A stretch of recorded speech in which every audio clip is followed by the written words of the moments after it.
Welcome to the Four Seasons Podcast, brought to you by B&H Wealth Strategies, serving Northeast Tennessee and Southwest Virginia since 1966. Here, we guide you through the ever-changing seasons of your financial journey, offering insights to help you grow, protect, and enjoy your wealth. Ready to turn your financial dreams into reality? Dare to dream. And now, here's your host, President of B&H Wealth Strategies, Jeff Bingham.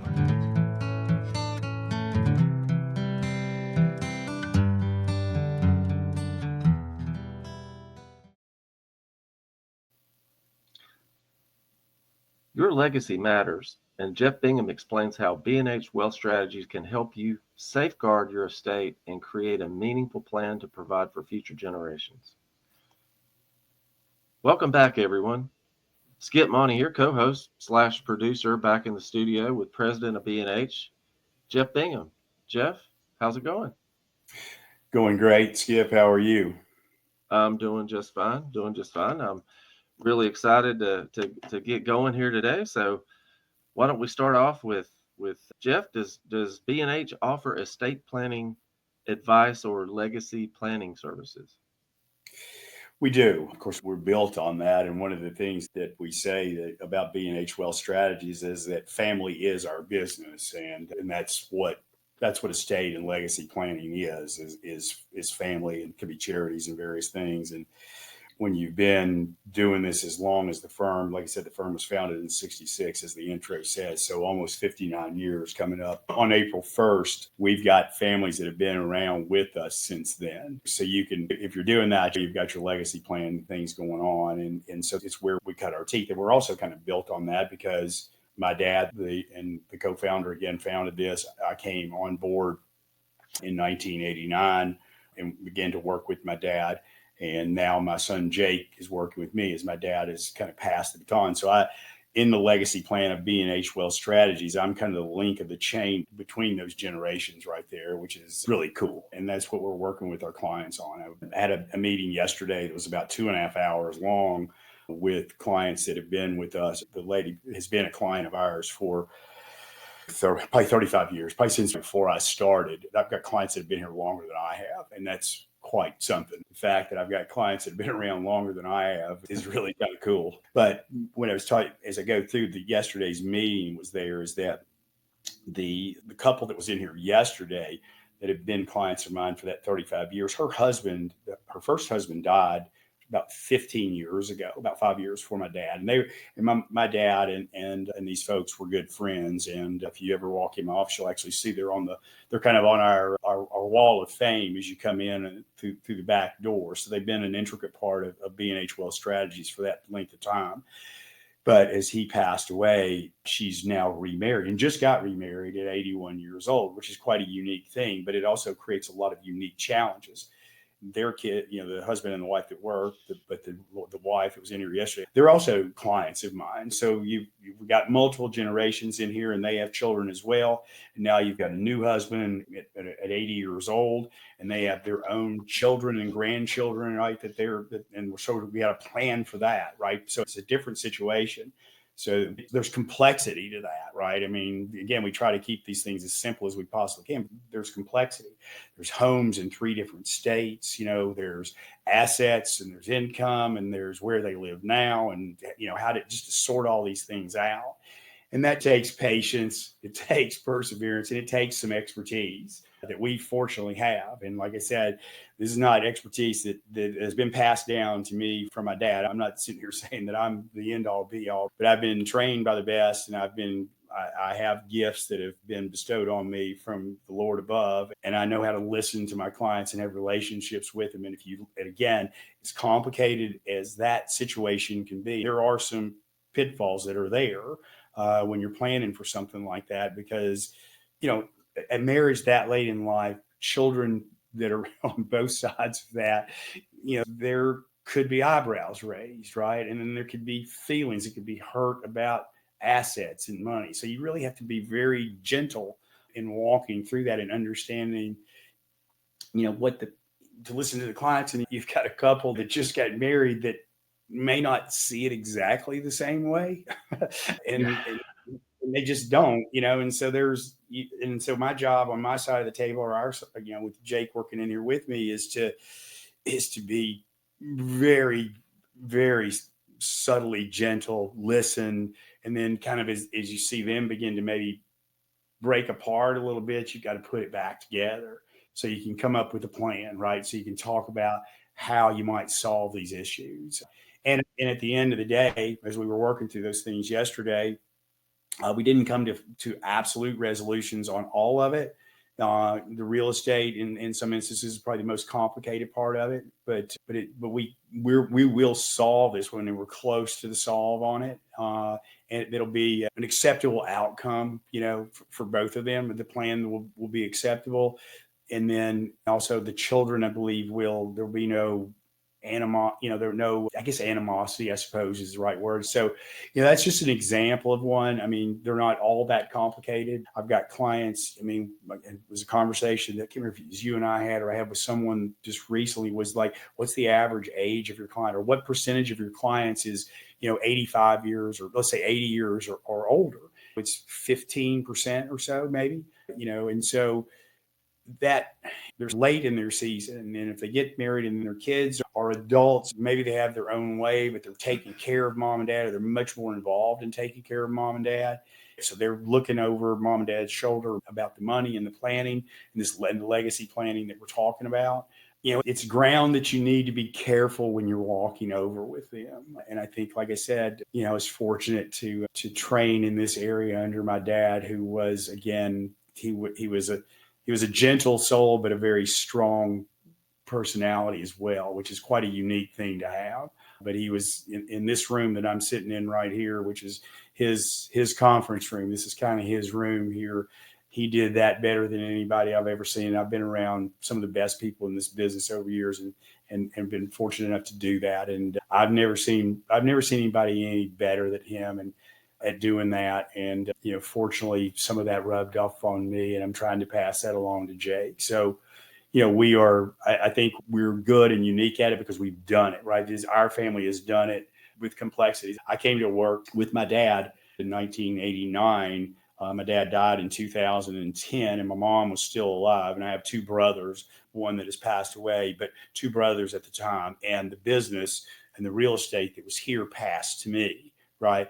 And if not for the cooperation, the understanding, and the planning, and the conversations, right? The openness of the conversation, the truthful conversations that need to be had amongst the family.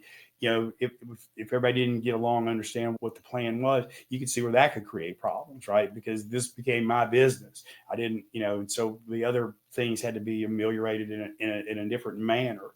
But we all had an agreement upon that was understood. Basically, we did it with more of a handshake than we did anything else. But that's my family.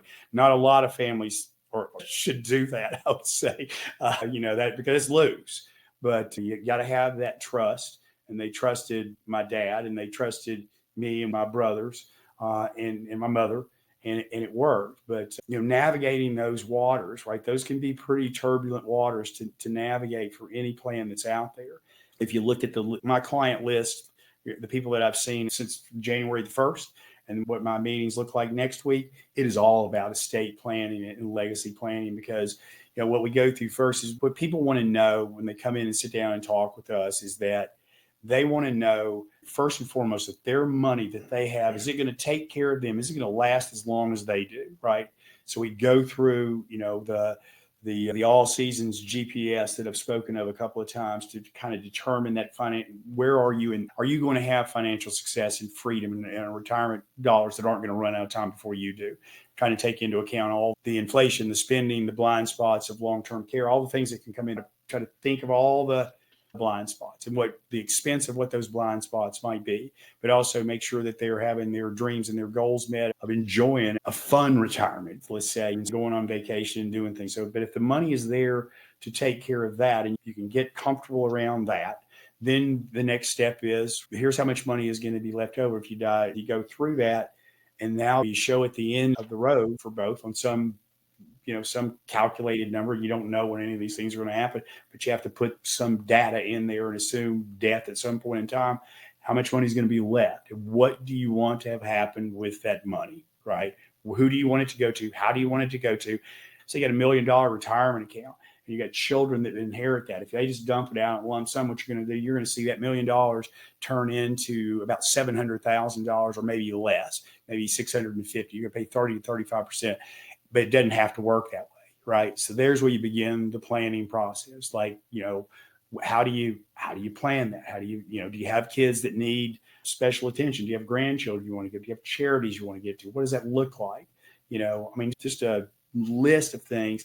But again, it goes back to what I talked about, right? In every episode that we probably had, it's where are you want to go? How do you want to get there? And what if you could control, estate and legacy planning says is basically this. If you could control your estate from the grave, right? Strings from heaven, how would you want to control it? You're dead, but you can still control it. Where do you want it to go, right? How do you want your kids to get it? How do you want your grandkids, your charities, and Washington, right? And the dome, the dome in Washington, how much of it do you want to send up there? Generally, the answer there is none, or as little as, other than what's, I want to break the law, but I don't really want to, I'm not interested in sending more than I need to up there.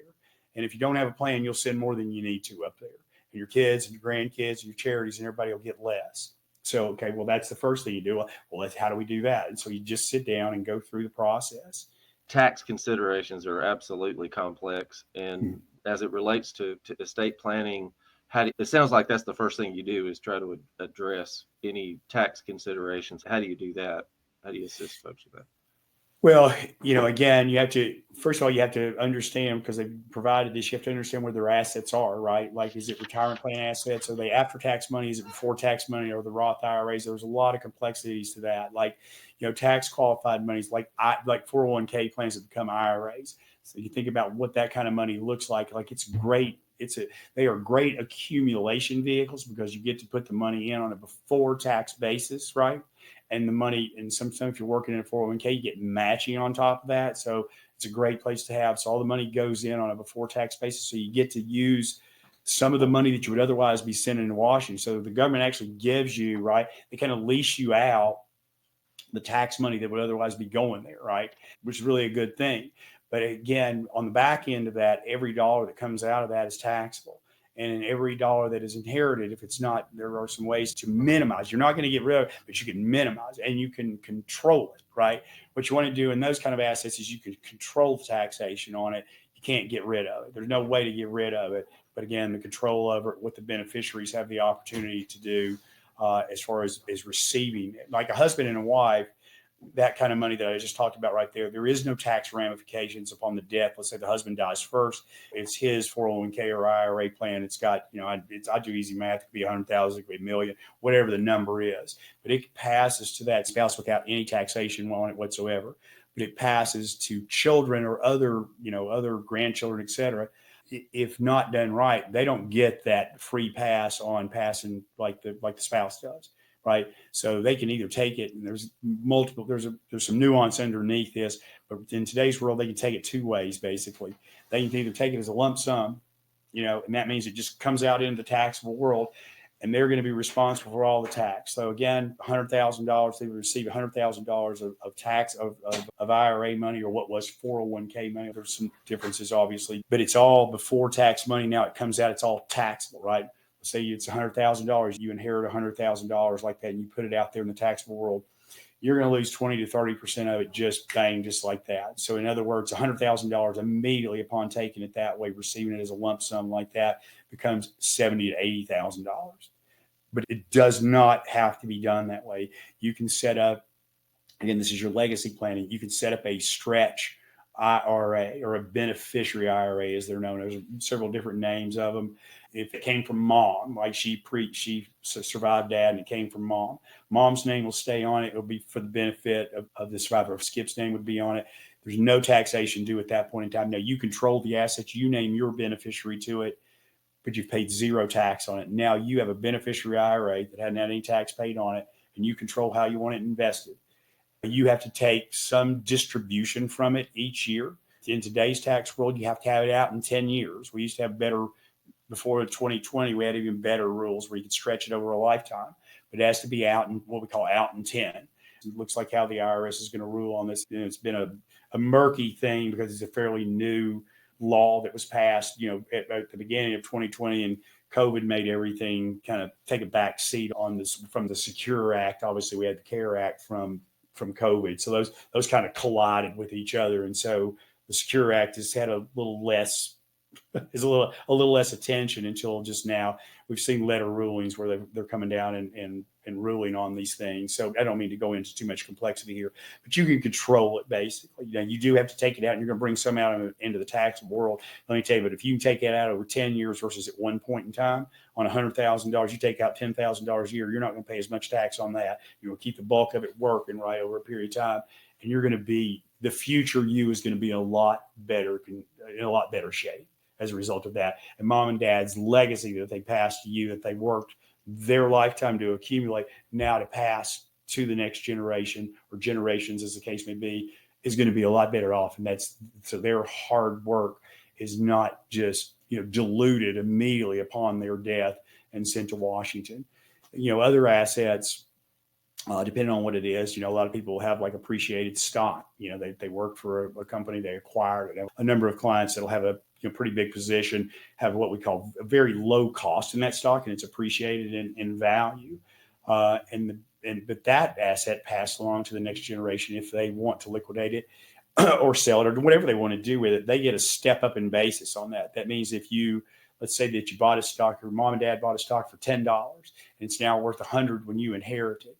So that cost base is $10 for mom and dad. So if mom and dad sell it during their lifetime, they got a gain of $90 per share, let's say in that stock, right? And they're paying capital gains on $90. You get it at the date of death. Your cost basis steps up to $100. You sell it the next day. Your tax liability is zero on that right there. So far, the government has left that alone, the step up in basis. There's always some noise around it, but so far they've left that alone. So probably was more complex than I needed to be, and I apologize for those that are out there listening. But those are the complexities in it. But the answers, the solutions we can provide solutions to it and simplify it down to know that you've got it buttoned up, right? You dot your I's, you cross your T's, you lay out what the options are. I mean, I sit in this room often with beneficiaries that are looking at that. And even if you might need the money in short, on that tax qualified money where you bring it out in that taxable world, you might need it, but you might not. But if you take it as a lump sum immediately, you can't put the genie back in the bottle, right? You can't put it back in. So, but just because you can turn it into a beneficiary IRA, right? You can still take it out anytime you want. So if something arises out of that, a situation comes up, you still cash it out, let's say in shorter than the 10-year time period. But if you get it out at one time, you can't put it back in and go, I didn't mean to do that, right? It's out, it's done. So, I would always encourage people, unless they're going to spend it the day that they get it, and you leave it in that beneficiary IRA. That's a rule to live by right there in the planning world. Absolutely. Very, very helpful and informative, Jeff. But a subject that affects us all. I'm sure you're a busy guy. We got to let you go, but I say I'd like to delve into that a little deeper in a future episode. And taxes are, obviously moving into tax season. And one of the things that I'm not a CPA, I don't do taxes, but I understand how taxes work and I understand how they work from investments, estate plans and things of that nature. But, if you can control and minimize your taxes, right, using all the tools that are out there that are legal tools to use, right, then you need to be informed to be able to do that. As I think it was Judge Learned Hand said, the difference between tax avoidance and tax evasion is about 20 years. Yeah, that's true. And that's a good note for us to end on. But Jeff, appreciate it. Very helpful episode, very informative. And like I said, maybe we can delve into that a little on retirement planning a little later in another episode. Absolutely. Love to. And again, this is, it's a blast. Enjoying it. Absolutely. Same here. Appreciate it, Jeff. And we will catch you in the next episode. All right. Thanks again. You too. Thanks for tuning into the Four Seasons podcast, brought to you by B&H Wealth Strategies, where your financial success is our priority. Schedule your free 20-minute consultation today by calling 423-247-1152 or by visiting bhretire.com. Take the first step toward making your financial dreams come true. Until next time, remember, every season is the right season to plan for your future. Securities and registered investment advisory services offered through Silver Oak Securities, Inc., member FINRA SIPC. B&H Wealth Strategies and Silver Oak Securities, Inc. are not affiliated.